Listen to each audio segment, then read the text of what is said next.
Thank you.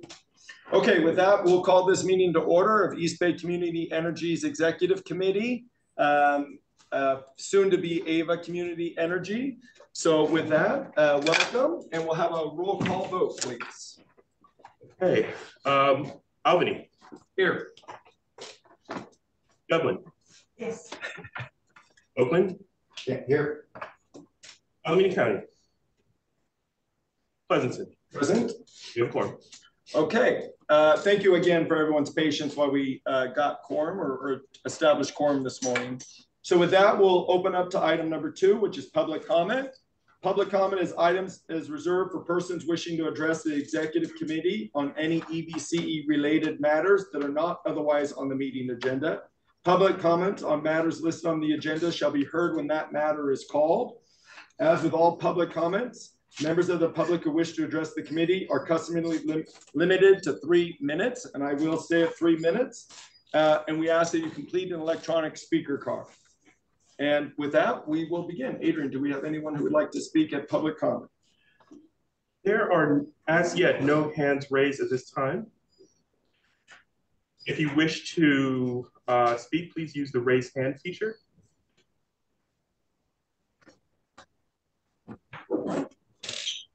There are no hands raised at this time. Okay, so with that,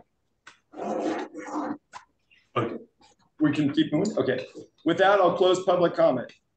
Item number 3 is approval of the minutes from the June 7, 2023 Executive Committee meeting. Do we have any? I'll move. Motion? Thank you. Seconded. Second from Albany. With that, is there any public comment on the minutes? There are no hands raised at this time. Okay, closing public comment on the minutes and roll call vote, please. Thank you. Albany. Yes. Dublin. Yes. Oakland. Aye. Alameda County. Pleasanton. Aye. The minutes are approved. All right, thank you very much. Now we are moving to item number 4, Healthy Communities. It's an informational item for the group. And with that, I believe we have a staff presentation. Welcome. Thank you. All right, well, thank you everyone. I'm Brett Wiley. I manage our transportation electrification programs, our e-mobility programs at EBCE, including the upcoming e-bike program, and also getting this Healthy Community program started. So I'll get to the sort of nitty-gritty in a moment, but just as a reminder, Healthy Communities is a program whose goal is to really understand the co-benefits of building electrification.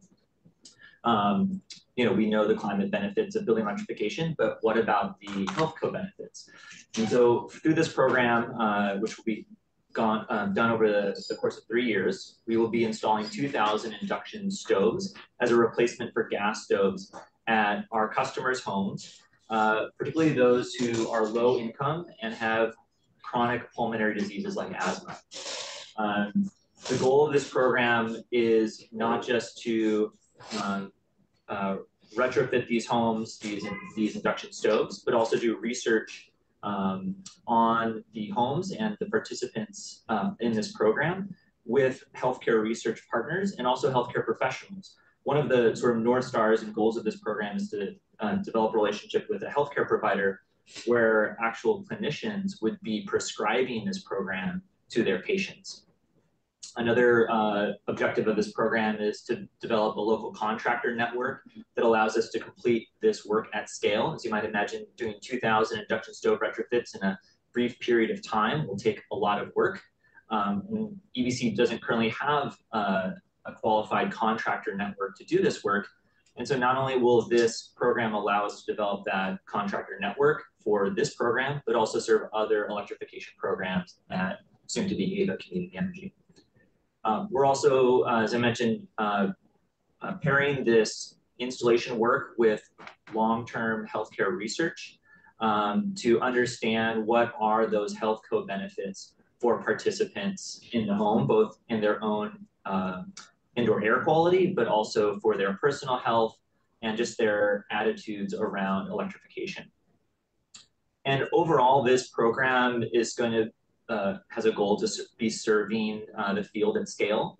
a lot of other research projects have happened like this, but they're in the 10 to 100 installations and research on those installations. So when we're doing this at scale, we're actually understanding what could be the long-term benefits for the general public and provide the field other ways of arguing for the benefits of building electrification outside of the climate and energy benefits. And so the EBC board is, appreciated passing the $15 million in funding to this program. The focus of that funding is exclusively on the building electrification side of this program, and sort of the core responsibilities and the actual installation of those retrofits, as well as the program management. We'll be recruiting other partners to, as I mentioned, work on the research side, as well as on the customer engagement. And EBC will be looking to get additional funding for that healthcare research. Some of those organizations are mentioned up there, the EPA, other Health Climate Nexus Philanthropy, the Kaiser Foundation, as a means of funding the non-intervention side of the program. Next slide. So here's the breakdown in what we see as our responsibilities between what EBC or AVA will be doing. Again, all of the things on the left side are the intervention components of the program. And for potential partner or partners would be really focused on what are sort of their core competencies, the research, the indoor air quality testing, publishing the data, of course, with us, and also helping us with the research and program design so that those are dovetailed and not designed separately.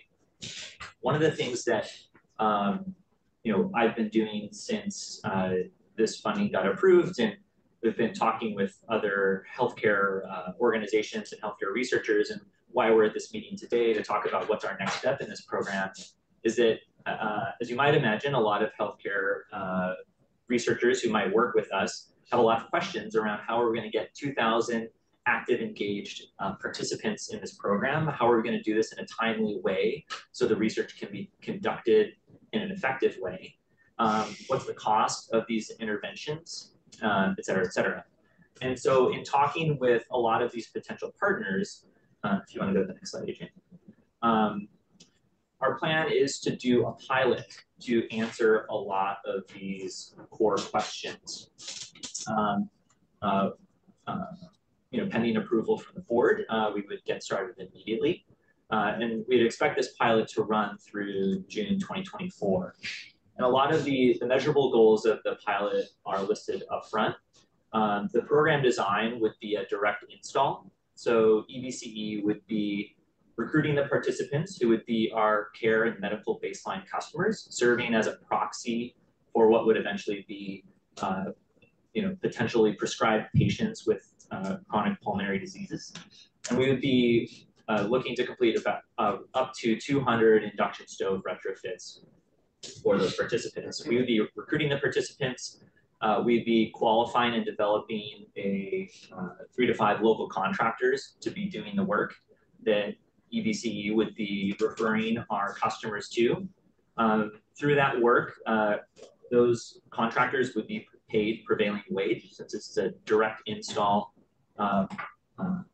intervention. And participants through this pilot and also the larger program are not going to have any out-of-pocket costs. And so as a result of that, EBCE will be directly paying the contractors for completed work. This is meant to be an easier customer experience. The program reduces the friction of potentially people signing up. We could go with a rebate model where folks would have to upfront the cost, and we could rebate the individual customer. But from a participant experience, it would be less than ideal. So through the pilot, we are not going to do sort of long-term, extensive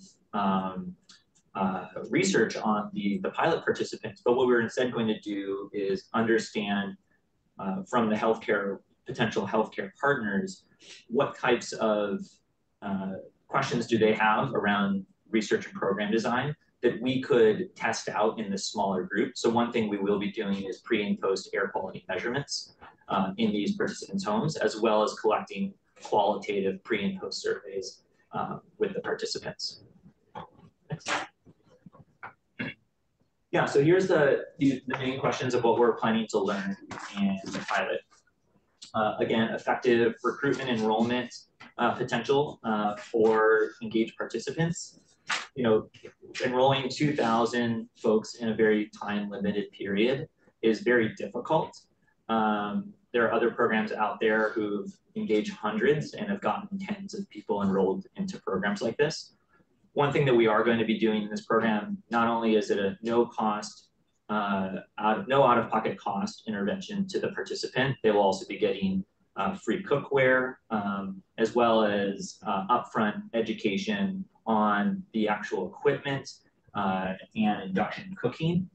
They'll also be able to select their stove. You know, a stove is a very highly used, intimate part of your home. And while we will be selecting the contractor for the participant, we're going to be giving participants an experience that allows them to select what's going to be installed. So how are we going to effectively recruit and enroll customers? How can we streamline and simplify the actual retrofit so that we can achieve that larger impact and scale? For example, understanding what are some differences in doing this work between single family and multifamily, as well as also identifying ideal conditions of the household in the pilot group so that we can better understand this at scale in the program. As I mentioned, we're going to be doing pre and post indoor air quality measurements. We'll be collecting that and reporting that back to participants, as also generally have a report out on the pilot, as well as qualitative feedback and what could be the role of a longitudinal health study in this program in partnership and conversation with potential future partners. And the last one is a pretty big one, is just determining project costs and installation timelines. There's a couple other CCAs we've talked to, provided us some data, as well as some other programs throughout the country. Again, these are at smaller scale, but we can use those as a proxy and understand how those compare to what we will do in the pilot. The estimated project cost for EVC in this program, in addition to program management, most of it is going to be spent on the actual intervention, the stove, any circuitry work needed to upgrade the electrical system, the cookware, and the actual installation of the equipment. Next.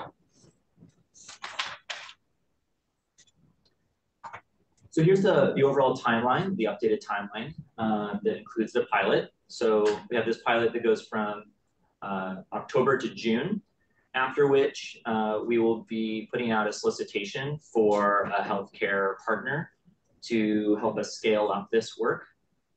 And as we put out an RFQ for those contractors we work with in the pilot, we'll reopen that for contractors to work with us in this larger electrification contractor network. And then this larger program would be running through 2026, including the longitudinal research and the publishing of that research with a healthcare partner. All right, so that is the update. And yeah, we'd love to get board feedback on this adaptation, which includes the pilot, and anything else you'd like to know about the program. Thank you. So before we begin, it has been brought to my attention from reading this that this meeting was noticed at the Harrison Street address, not at the current address we're located at. Right. Right. So on the agenda, on the posted agenda. right. So I don't believe this is a sufficiently noticed meeting. But I'm looking at cities On the website, city's website. on the website, it's noticed that's When is this put up on the website? That was properly noticed. Oh, well, then are we okay? So it's on the printed agenda. It's not on the door. It is on the door. It isn't, it's on the door here. It's on the door here with an in-person notice of that location. Why don't we take a 5-minute break? We're going to call council and figure out if we can continue the meeting. Okay. So can you please put it on mute, Adrian, and call in.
Okay, thank you very much. While we confirm that, I've called EBCE Legal Counsel.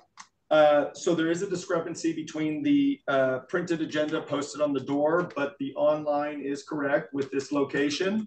And as this is an informational item with no actions taken, we will proceed with the informational item and consider it a lesson learned. But no actions given, no voting is taking place, no actions by this body would theoretically hold given the noticing challenge. So with that, we are going to proceed because it's an informational item and we have conferred with counsel. So let us resume. So with that, thank you very much for the presentation. We've never had that happen before in my 14 years.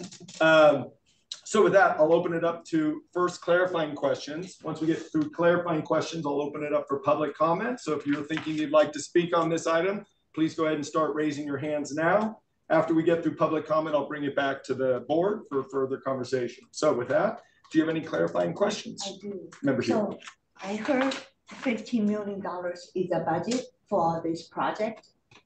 Do you have details about how you use the budget? Yeah, so part of the pilot is to really understand what are the project costs. We have a back of the envelope estimate that we could get to 2,000 participants, but doing that at 200 participants before we scale up 10 times would allow us to understand the full accounting of what that $15 million would be. I understand. So you don't spend $15 million only on this. That's my confusion. I said, oh, it's so costly. Okay. Yeah, so Adrian, if you could scroll back to roles and responsibilities. Right. Yeah, so everything on the left side of that under EDCE, over the 3 years of the eventual program would be what is spent on the $15 million. Everything on the right side under the partners work is what we will be externally looking for funding to secure for the healthcare research. And so once the pilot is completed and we have a better accounting and understanding of the cost, we can come back to the board and let you all know what we found and what we expect the full detailed budget to be for the program. Okay. So the pilot would need $500,000 to $1 million to understand what the full accounting would be for the 15 million for the 2,000 stove. I now I understand. Yeah, I'm so scared. So Yeah. waiting for this. Sure. Yeah. Other questions? No, thanks. Okay. Member Cobb, did you have any No, questions? I'm good. Okay. Okay, I had a quick couple, if I may, which is you've talked on a slide a little bit further back. Maybe go to slide 5, Adrian, if you don't mind, please. About these identifying ideal conditions, right? So Pleasanton actually has a program through some of our nonprofits to upgrade homes for bathtubs or roll-in showers or roll-in tubs, excuse me. You know, and so we've discovered that it costs a lot more than we expect because there are no ideal conditions, right? Everything is unique and everything is at a different stage of ability. So my question is, you know, the people probably without the ideal conditions are probably the people that need it the most, right? So how are we looking at that or thinking about that? And then what I also want to go with is, if we find that the electrical distribution system in the home is not able to accept induction, are we covering that? Are we going to upgrade that? How are we getting it into homes that are not ideal conditions? Yeah, so for the pilot, we're going to be learning a lot about what conditions come up for. So, you know, we've been talking with contractors as well. You know, some of those contractors have mentioned when you pull out the stove, there might be sort of a hole in the wall or maybe a pest problem, right? You're not going to necessarily put a brand new piece of equipment on top of a problem and just sort of cover it up. I've seen that happen. Yeah, and so we'll be the contractor process will be as follows. They'll do an assessment of the home for this installation and also letting us know what are the other impacts. Now, if there is the need to upgrade an electrical panel, we're going to be waitlisting or sort of putting those customers on the side. Outside of the pilot. Outside of the pilot. And we don't know about the full. Correct. Okay. Yeah. And part of that is we really want to streamline this process to have kind of one truck to go in. So one install moment. They have the assessment, the air quality monitor is installed. We get a report back on the condition of that person's home.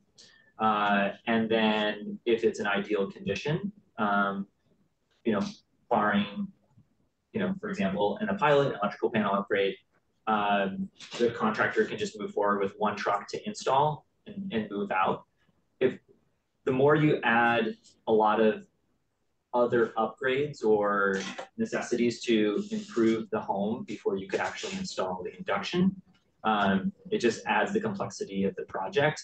And from the larger program, from the research perspective, you know, if researchers are looking to develop a cohort of participants in a defined period of time, it's going to be very hard for them to effectively conduct their research if you have some people in a cohort it's taking 2 months versus other people taking 8 months. And so part of this pilot is to really understand what are all the variables that can happen for people, because we don't know. we've heard anecdotes from contractors. And so we're going to really understand what's the, given different variables in people's homes, what's the length of time of install. And so we don't have, I don't have a sufficient answer to your question, because we also sufficiently don't know what all, like how frequently these things will come up. And we're certainly not going to turn people away that have a high need. We're just going to try to better understand how to serve them in this program. Yeah. So let me parse it further. Sure.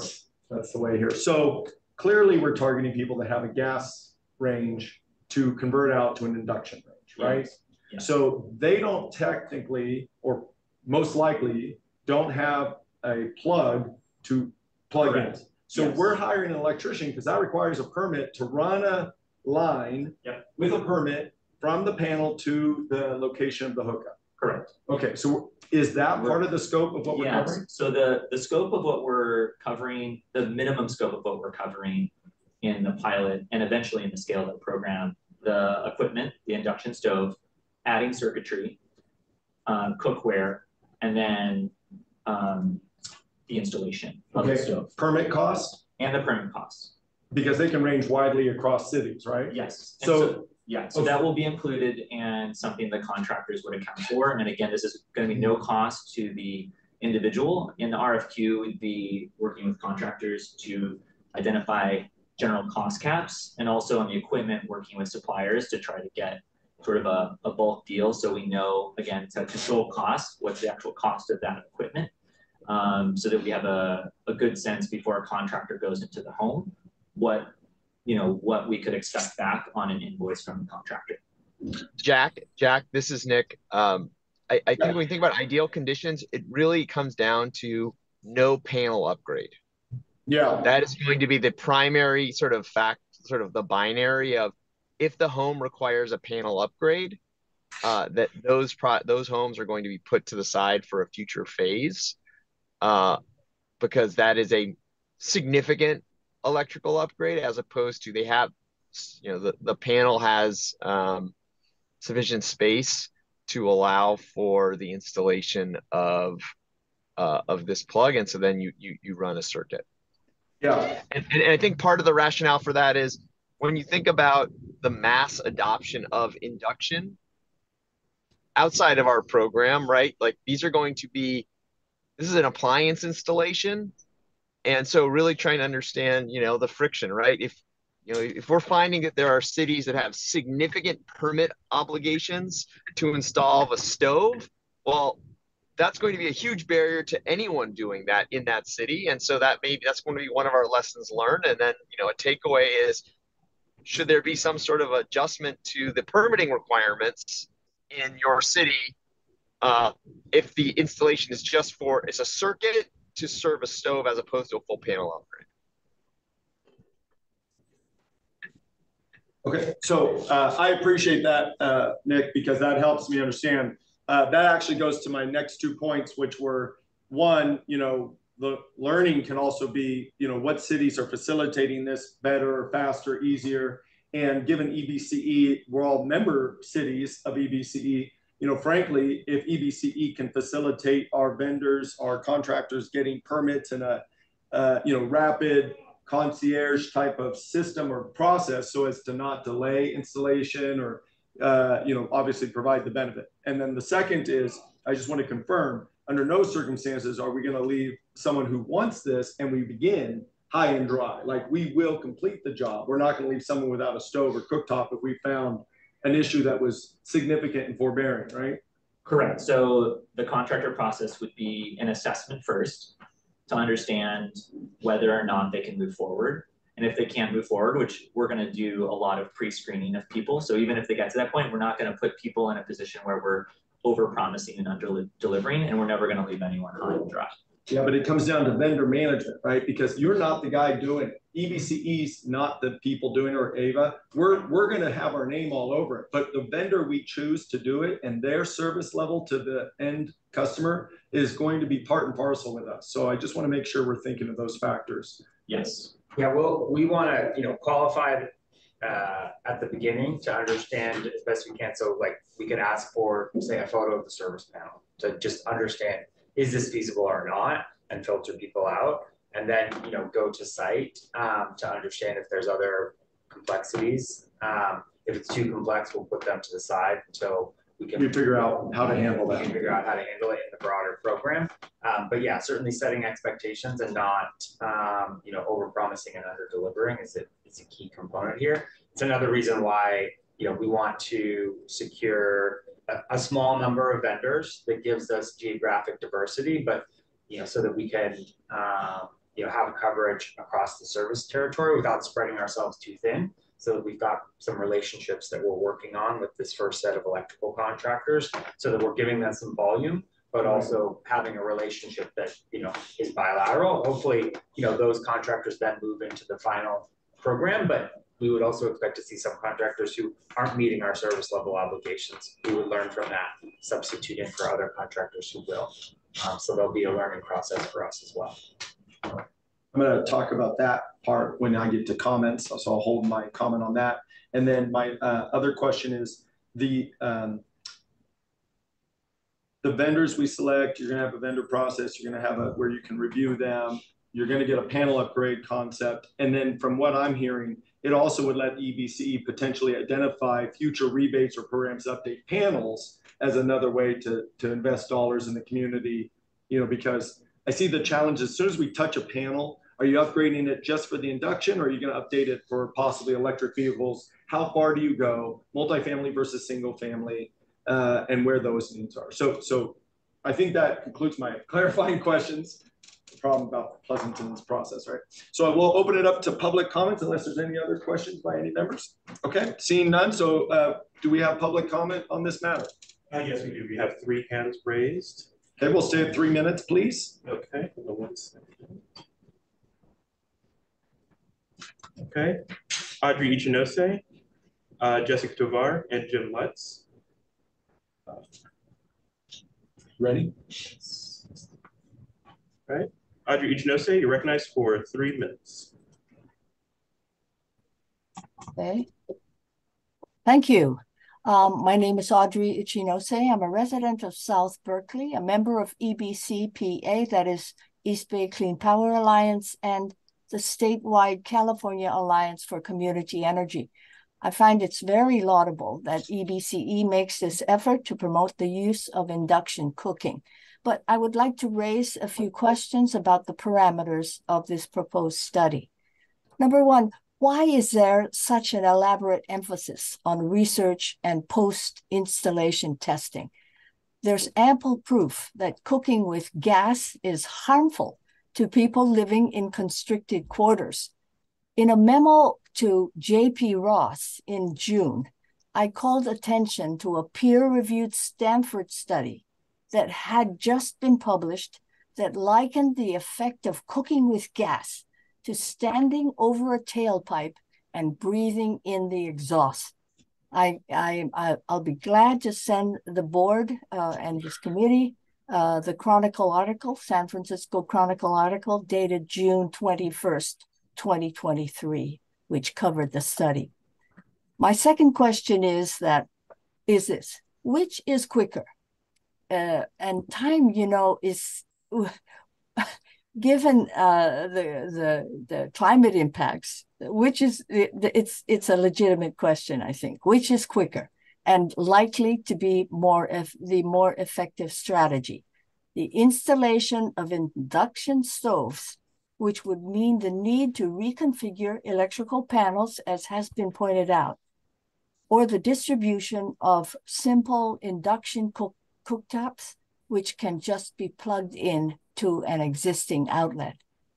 And thirdly, I think much more attention and funding needs to be paid to teaching people how to use induction appliances, how to use a simple induction cooktop.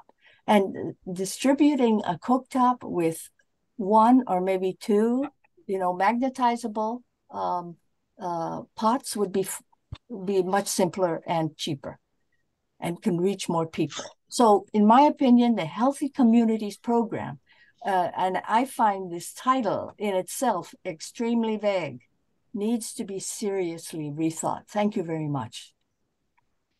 Thank you. Jessica Tovar, recognized for 3 minutes. Jessica Tovar, East Bay Clean Power Alliance. I want to uplift that last year we talked about coordination with the Bambi program through Stop Waste and Bay Ren, because we already have existing agencies that offer similar retrofits, upgrades, energy efficiency, and how to pair this effort with that so that folks aren't just getting an induction cooktop, but actually getting other benefits as well. And I also want to uplift the air sampling study, and I've mentioned this many times before, it's already been done, and it's actually been shown that when you switch out from the gas stove to induction, that does reduce pollution in the home by 30%. And so that means that there's 70% pollution still to address. Some of that comes from the outdoors and the other comes from heating and other use of gas in the stove. And just to reiterate, replacing the cooktop means that you will still have a gas oven in the home. I also want to uplift that many low-income homes that have gas stoves actually don't have hoods over the stoves. And that is a huge part of the higher pollution from the gas stove and oven use. Another issue is the displacement of renters and the increases of rents. I would like that East Bay Community Energy adopt a green lease approach where in your contract there's an agreement with the landlord that the tenant would not be displaced or rents would not be raised to displace that tenant who lives in the home that receives the retrofit. And I do want to also additionally weigh in on the wait listing of some of the lower income and older housing stock. I do see a problem with it's possible that a more modern home would actually benefit from this first phase. And I do think we need to think about how to include and not put on hold the lowest incomes and people who live in older housing stock, because usually that's where the need is most needed, especially if we're trying to address asthma triggers in the home. And so I want to just reiterate that, and then also plant the seed if we're looking into like HUD housing in the territory. I do think that that's another avenue that the agency should look into, as well as other low-income homes that might not be necessarily a subsidized housing program. And I think that's it for my comments. We do need to see a detailed budget. $15 million, I feel like we could do a lot with. If we're doing the air sampling study, I think we're just repeating the same patterns of studies that have already been done, and I don't think that that's helpful. We need EBCE to take action. Thanks. Clean power to the people. Thank you. Jim Letts, you recognized for 3 minutes. Let me find the unmute button. Jim Litz, I'm a member of the CAC, but I'm speaking for myself. I wanted to, a lot of my questions have already been raised about range hoods and other efficiency measures, and renters. How much of how much of EBCE's effort is, there was a item in there about applying and identifying for research funding. How much is that going to cost EBCE? How many, employee hour or, staff time? The other one is, why haven't you identified potential partners and funding sources yet? And then in addition to the range hoods, is there anything about looking at other sources of indoor air quality problems like leaky homes? If it doesn't have a range hood and it's leaky, then maybe they're actually well ventilated, but that's actually a problem and you want to fix it. but you want to make sure ventilation is done well and the replacement air is clean, it is filtered and clean if it's in a polluted area or a smoke day. So that's it. Keep it at that. Great, thank you. There are no further hands raised. Oh, there's one more, one additional public comment. Sure. From Elza Potter. Recognized for 3 minutes.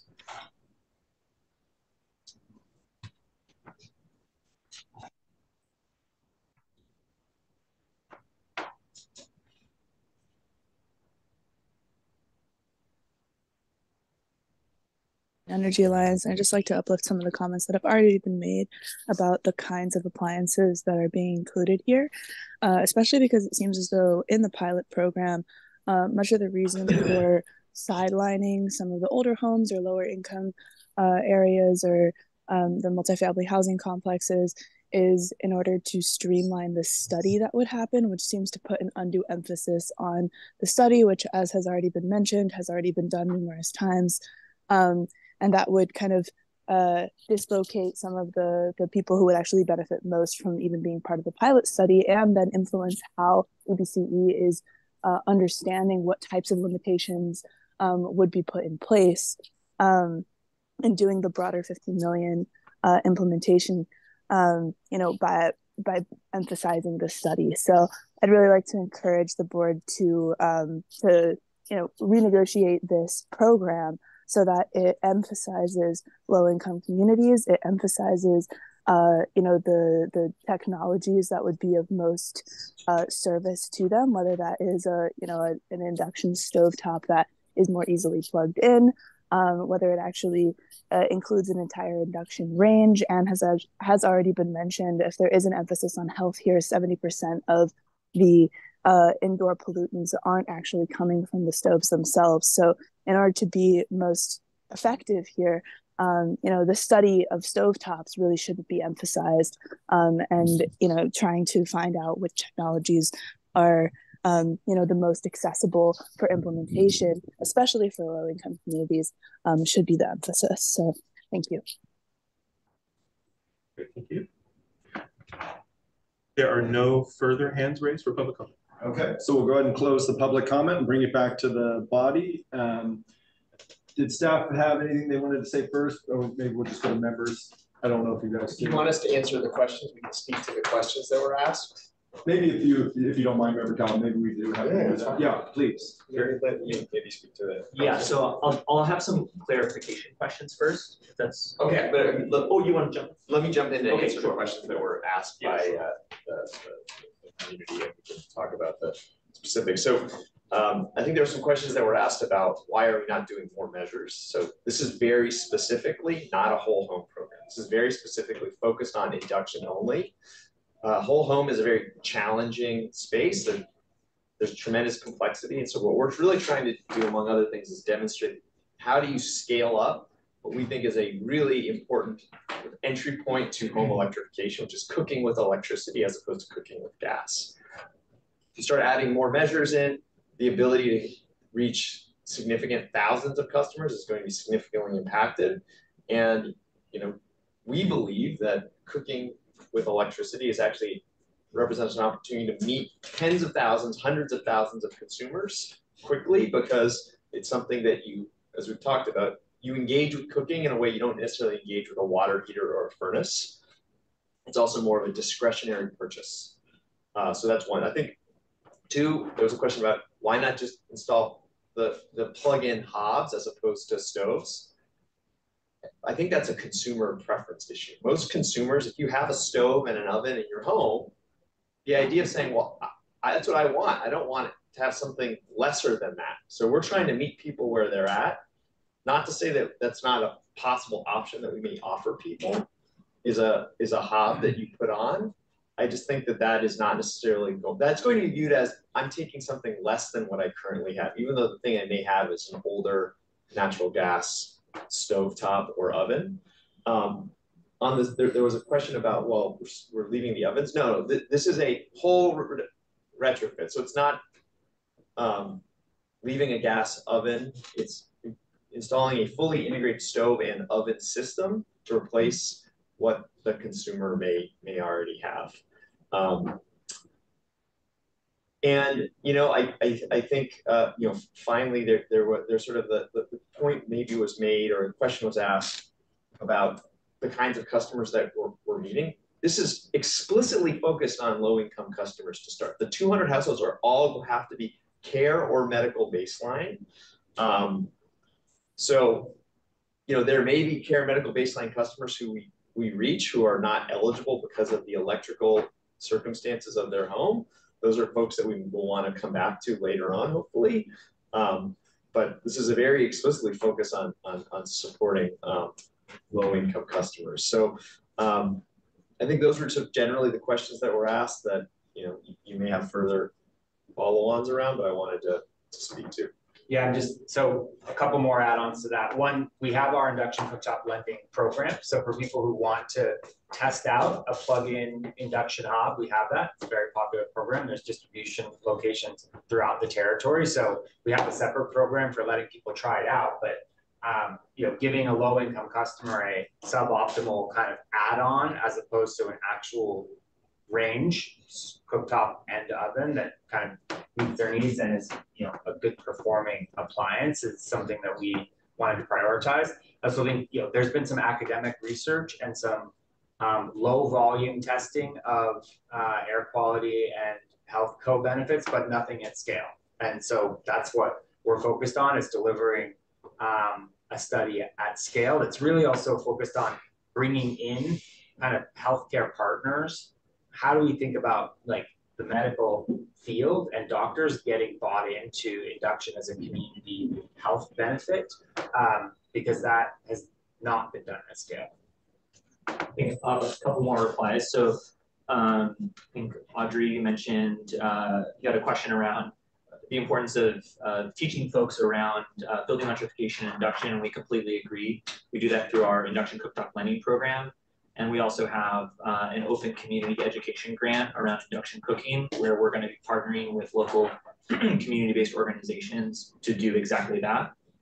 This program will also include education for all participants, and we'll be learning what works in educating and bringing in people to this program, helping them be adopters. We don't want to have people who regularly cook at home on gas and then they get an induction stove and they don't use it because they don't understand how to use it. That would be a program failure, and we'll be addressing and doing heavy education up front. I think another question, Jim, you had mentioned around why haven't we identified partners and funding sources yet? It's another question. I think someone else asked about why is EBC spending money on research? I just want to clarify those things. The $15 million that EBC's board has allocated to this program, $0 will be spent on research.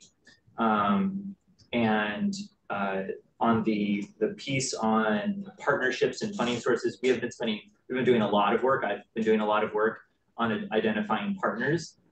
Many of those partners have told us, we really want to understand how this could work at scale. As JP mentioned, a lot of the existing research is not at scale. And there's a lot of value in the healthcare and climate community around understanding this at scale. And so those conversations are happening in parallel with the pilot that's going on. And then once we have the learnings from the pilot, we'll then be engaging those partners in the larger program, but it's not going to be divorced from our learnings from the pilot. We'll continue to talk with them.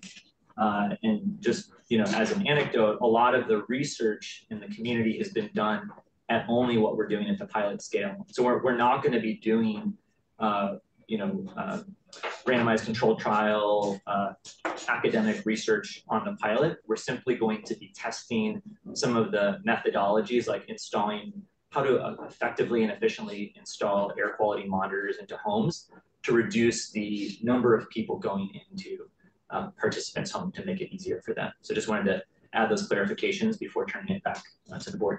I have a follow-up question. Please. Maybe not follow-up. So when we talk about replace the gas range totally, so would you consider the cost monitor the cost in the factor in the future when the consumers use gas, what's a normal cost for them, and when they use the induction, what would be the cost? Yeah, what's the usage difference? The bill impacts. Yeah. The bill and back to the customer, right? Yeah. It is. Yeah, we'll definitely be looking at that. Yeah, it's quite minimal, the amount of electricity. I mean, induction stoves are incredibly efficient, especially, we're not putting radiant stoves in. So again, we're getting a higher efficiency, and we'll be studying what is the bill impact of folks who have gas into their induction cooking. So a gas burner is about 15% efficient. So that's why there's so much heat in your kitchen when you're cooking, whereas an induction burner is much higher percent because all of the energy is going straight to the bottom of the pan and the food itself. So it's about 4 times more efficient than 4 times more efficient, but about the billing, electricity price is different from gas price. Understood. So yeah, the amount of electricity that an induction uses is it's a very low amount of electricity. So yes, it's more energy, but I think less. If you're going to be spending less than $1 a day on the electricity, I think we've actually looked at this, right? What is the kilowatt hour usage typically for an induction over the course of the day? Yeah, well, so we actually looked at the bill impacts for our heat pump hot water heater program, which is a much higher energy use. So swapping from gas hot waters to electric hot waters. The analysis we did on the participants in that program, which is a program we partner with BayRent and Stop Waste to deliver, was de minimis. We did not see bill impacts from that transition, which is a much higher gas usage and not usage appliance. Yeah, and another thing when I think about this is for the oven, we still use gas oven, right? No, it's an electric oven. Yeah, so this is a full replacement. So the induction cooktop blending program is just a hob, like just an electrical, cooktop. Yeah, thank you. Whereas this program, both in the pilot and in the program, is a full replacement range. So taking out the range, gas range, putting in an induction range. Yeah. Okay, thanks. Okay. Did you have comments, Member Couch? Yeah. Thank you for this. Very exciting.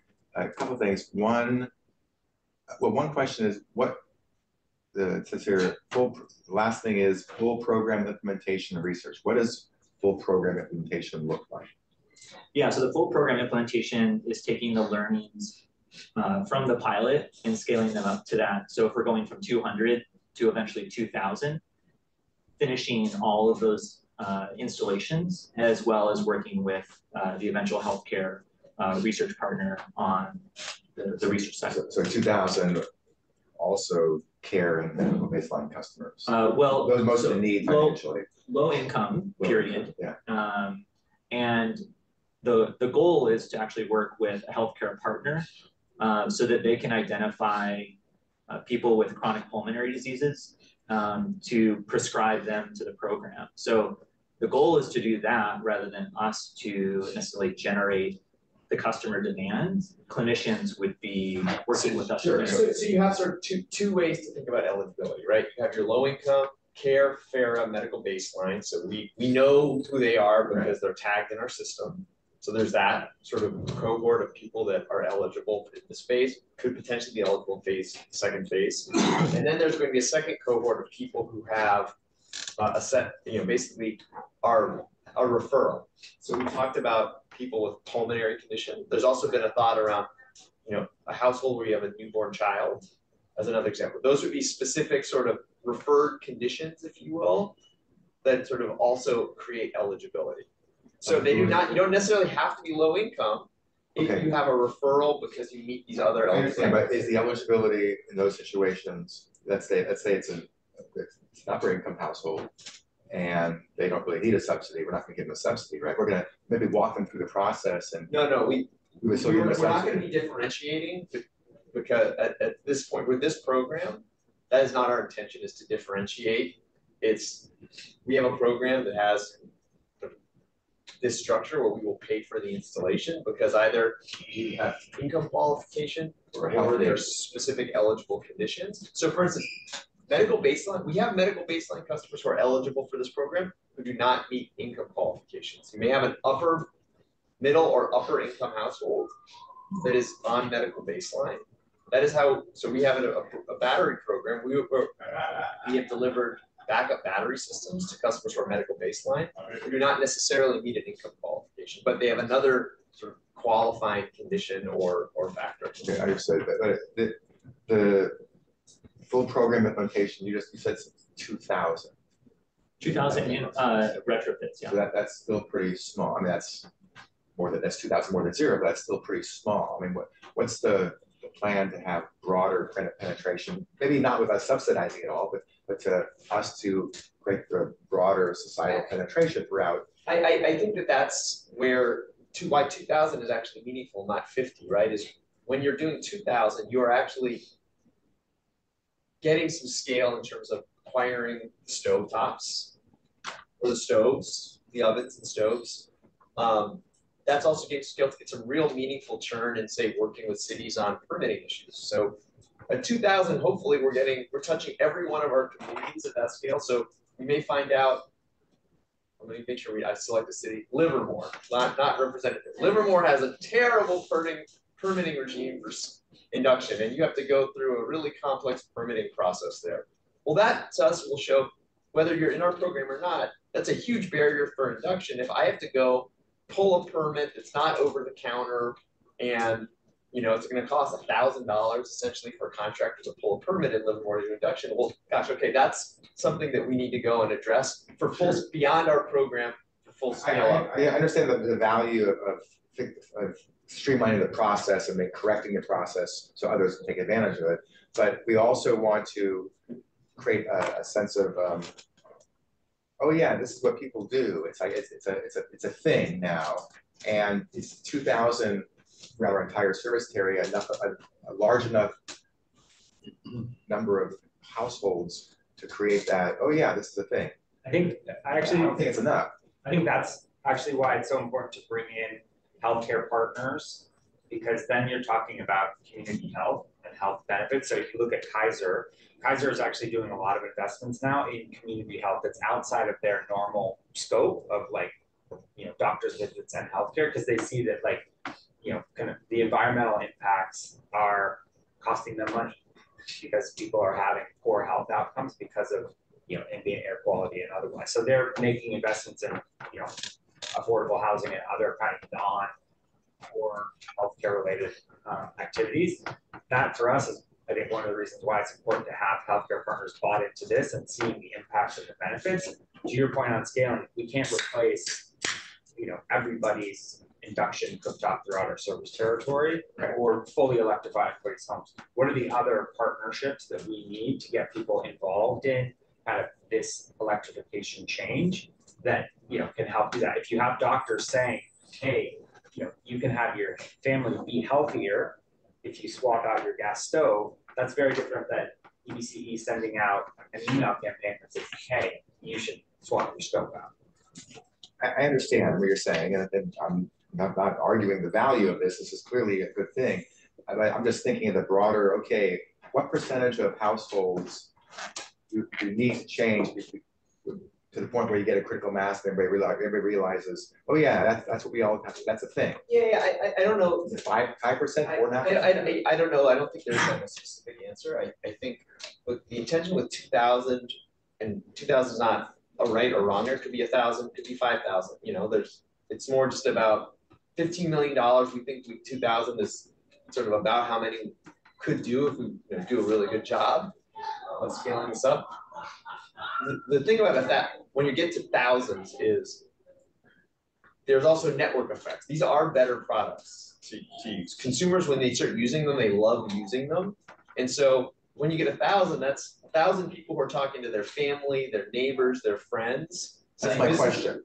And so I don't think enough to create that buzz. I don't think that's an unknowable, what the specific right number is unknowable. I think what we do know is you want to get a meaningful number, right? I don't know that 2,000 it may not be enough. You may need 10,000.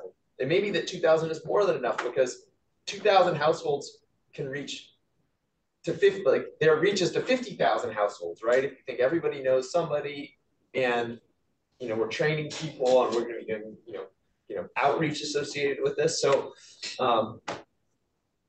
I get that. I don't think 2,000 is enough, but it's still a good thing. I mean, this is all good. No one's saying don't do this. This is great. I think will be a time down the road where we might want to think. We were thinking not today, but okay, we did the 2,000. Maybe we could do another 2,000 with money, whatever money we have in our budget next few years, and then maybe going forward, anybody who wants this, or anybody who's low middle income, whatever, who need 10% off. We will subsidize 10% as a way of getting that more penetration. And I think that's absolutely sort of our intention, is to use this as a learnings for a long-term initiative to help people. And some of that's going to be education, things that we're going to be hosting on our website. We're going to continue to offer our induction lending program because it's a way to educate people. I think in our roadmap we do have the idea of having qualified suppliers that, hey, we've pre-negotiated with Airport Appliance. They're a big appliance sales. We've pre-negotiated with Airport Appliance and one or two other or three other, or just enough to reach everyone, that, hey, if you use the discount code AVA, and you get 15% off. You have to be in our service area, but if you're a service area, you put AVA, it's 15% off, and maybe we're contributing to that. Maybe that's just volume discount. I think that's TBD, but we want to have that. And then this is part of the qualified contractors too, right? It's because this is not just as simple as having someone drop an appliance off. You actually do need somebody to come to your home. Yeah. And so that may be a future program. Is what we'll do is we'll pay for the pre-assessment. If you're interested in induction, you can go to our website and somebody will come to your home and check your home to see in readiness. And I think those are all sort of reasons why we want to run this program that is more. Got it. I just wanted to make sure. Yeah, no, but I think after this pilot is evaluated, then the next is a much bigger thing, like we just described. For example, I just want to make sure we're going to be. We can't stop. More and more and more. I mean, every couple of years, we're going more and more until we're all out there. Okay. And I think in Oakland, you need a permit to tie your shoe. So we'll have to see what we can do here. Want to talk to Oakland? Yeah. I heard it's only Velcro. Any other comments? Another comment? Okay. Yeah.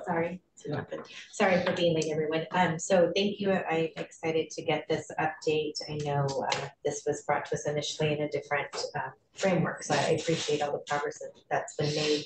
I just want to emphasize, for me personally, it's really important if we can partner with the public health department in Alameda County, as well as San Joaquin County, as well as the federally qualified health clinics. I think that's a great partner to have in terms of actually getting referrals into the program.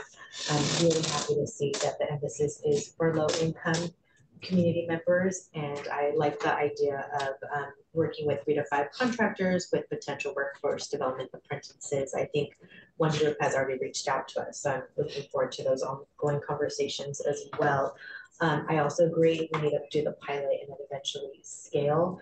I'm just wondering, in terms of outreach, what do you see as the next steps? I keep on hearing health partners, but what do you envision in terms of who you could reach out to initially? Yeah, so for the pilot, we have our care customers will be the focus, low income, and medical baseline. And if you overlap those two, we have about 9,300 customers who are low income and medical baseline. That will be our priority target customer group, and we'll be engaging those first.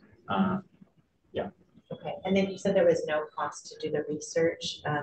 So there's no cost to EBC. None of the $15 million that you've allocated would be spent on research. This is where we'd be working with healthcare partners and external funders to fund that component of the program. Okay, but that's yet to be determined. Yet to be determined. We don't have any funding agreements yet, but we're in talks with a couple of funders, and we'll be in talks with more. Okay. I think that in the discussions with the funding partners, ideally we would have kind of done all this and brought the whole program to you at once. One of the key questions that the healthcare partners had was, how much does it cost? How quickly can you do it? How feasible is this program? And that's why we reverted to kind of the pilot first. Let's get that induction retrofit costed out, tested, understand the timeframes for actually getting that completed, so that we can then take that to healthcare partners and go raise the money for the longitudinal study. In the pilot, we will be doing the air quality sampling. That will be part of what we're covering in the pilot to, again, kind of test what do we need to install, how long, what's the duration, and we'll be getting feedback from the healthcare partners that we have been talking with around research design. We're trying to test as many things as we can in this first 6-month period, so that we have kind of fleshed out plan going forward for the larger program. The only thing I'll say about the research is, gets to the question of scale. For a Kaiser or Alameda Public Health Department to feel comfortable referring, using their dollars. For a Kaiser to say, we are going to use our money to pay for people to include induction, they have to sort of have a justification from and so that is where these research initiatives help them actually say, yeah, you know what, like induction should be one of our, including like when we take old rugs out and we replace them with new rugs, because that's something that we know improves indoor air quality, reduces the instance of asthma attacks. Induction should be one of those measures as well. And yes, there has been a lot of, I think what we found is there's been a lot of high level research. And so there's a sense of, yes, this is good. But every time we talk to the actual sort of institutions, say, well, we haven't we're not really ready to say that induction is the thing that we're willing to pay for. We want to sort of push them over the edge to say, no, induction is something you should be willing to pay for as a medical institution because the benefits are so significant.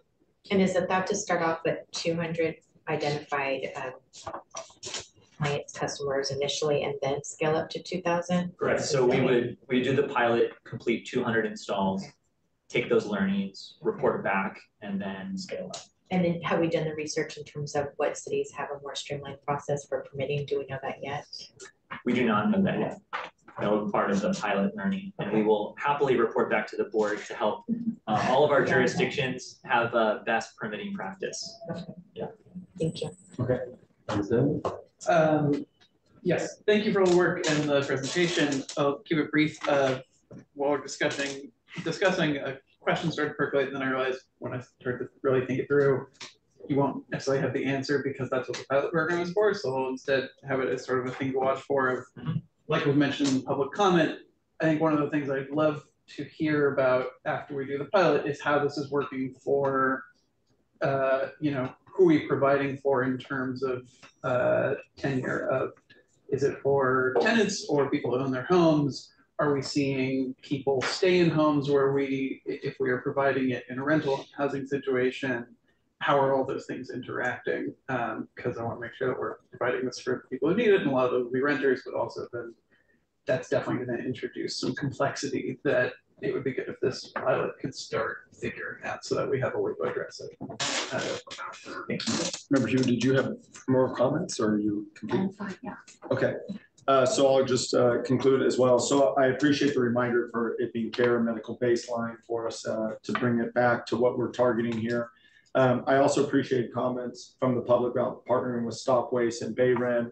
Stop Waste is trying to do a green construction practices to obviously divert and do some things with that. So I don't know if there's some synergies we can do. I think that we will find, given Pleasanton's experience with trying to upgrade homes, as I mentioned earlier, that there is very little ideal conditions that exist. And how far we can go, what we can achieve, and how we can kind of stay on mission to achieve the upgrades, and then learn what EVCE can do that would be of the next greatest benefit, whether that is a panel upgrade, whether that is maybe a multi-family panel upgrade, how much we upgrade. The knowledge we gain can help us figure out how to put more dollars back into the community. So I think we've got to keep that in mind. I appreciated the detailed budget conversation because I think we may find that this is needing significantly more dollars. I don't know. Let's hope not.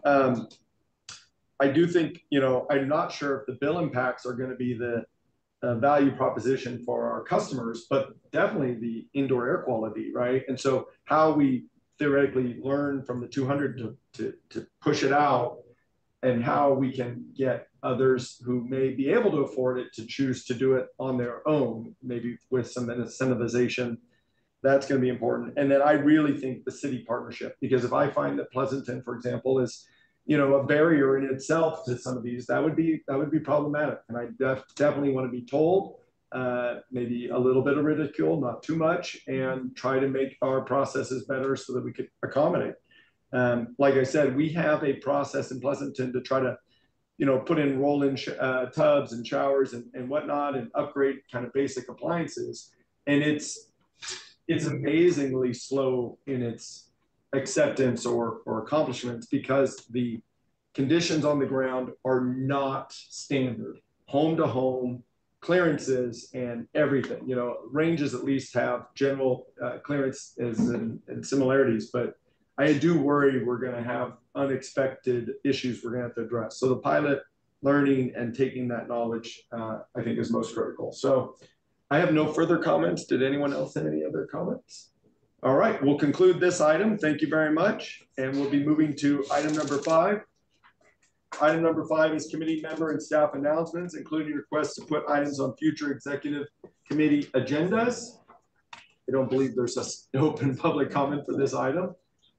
No, okay. Yes, Member Marquez. I'm going to ask if we could add an item to closed session to talk about with our CEO kind of performance metrics and next steps. If we could add that to a future meeting, actually November meeting. We're already in October, hard to believe. So we could do that for our next meeting, please. Okay, and I think I heard you say closed session for that. And you, yes. Okay. I'm hearing that. I also wanted to maybe mention that we probably need to talk with the executive director about getting 360 review vendors in. That's coming to Inder. Inder's going to be getting the names of 3 different vendors. I know that you had some thoughts as well, but we're sending her the response. And that will come back to this group, right? Okay, and that would be, I presume, an open session to engage one, correct? I think it depends on, you know, the level of the contract in our procurement policy. So okay. We'll let council and staff kind of guide us on where to go with that. And then, was there anything else? Okay, and then I just wanted to mention, I mentioned it at the main EBCE meeting, but the power content label controls, how the controls at staff level to confirm or attest that the power content label produced and certified by the board is sufficient, you know, in more granularity than the presentation that was presented at the full board. And I will say I'm heading towards, at least myself, executive director or staff certification to the board first before the board certifies to the regulatory authorities. So I don't know if it has to be November, but I know September will be our next time that the board's asked to do the power content label. So I think staging out the timeline when we have some lighter agenda, maybe that we can bring that back. So maybe one of them is granularity on the controls used and you e-tagging and tracing the powers to get to the power content label. And then the second is, you know, certification at staff level. Great. Okay. Are there any other items or staff announcements? I am just curious. It might be just information. Like what's our strategies or our plans for energy storage in the future? Like there's more and more buildings and residential homes, commercial buildings, they require energy storage as well. Right now, our main initiative for buildings is our work to deploy storage at critical municipal facilities. And so that is a project that we are working on with not every city right now, I think 7 or 8, to put batteries and solar systems on fire stations and community centers. So that is our main initiative. We have in the past had an initiative to support the installation of solar with batteries on residential homes. That program is paused right now while we think about a sort of a next version of that program, which will very likely be offering some sort of an incentive for consumers to install batteries on their homes. The previous version worked with a single installation partner. The next version will very likely be open to anyone. So it's not just one company that can access these funds. It's any installer, any consumer that's doing this will have the ability to access these funds. So I was thinking not for next month, just also when you have an open space in the future, can kind of give a review of what we have done and also give a little bit of plan for what we plan to do in the future, in the like 3 year, 5 year, like a longer term. Maybe how the program's performing. Yeah. Okay. Are there any other items? So I just wanted to confirm before I adjourn that the next meeting in November, we are intending to be at EBC headquarters. It's just because we're in the move and transition now. That's correct? Yes. Okay. Anything else on? Nope. Okay, so I just want to again apologize for the delay in getting quorum. Thank you very much for everyone participating with that. As mentioned and confirmed, we intend to be at the EBC new floors, new headquarters for the November meeting. We are in transition physically at EBC right now, which is what caused the location to be at the Oakland Center today. But appreciate everyone's understanding and patience. And with that, we'll adjourn the meeting. Thank you. I had an adventure this morning.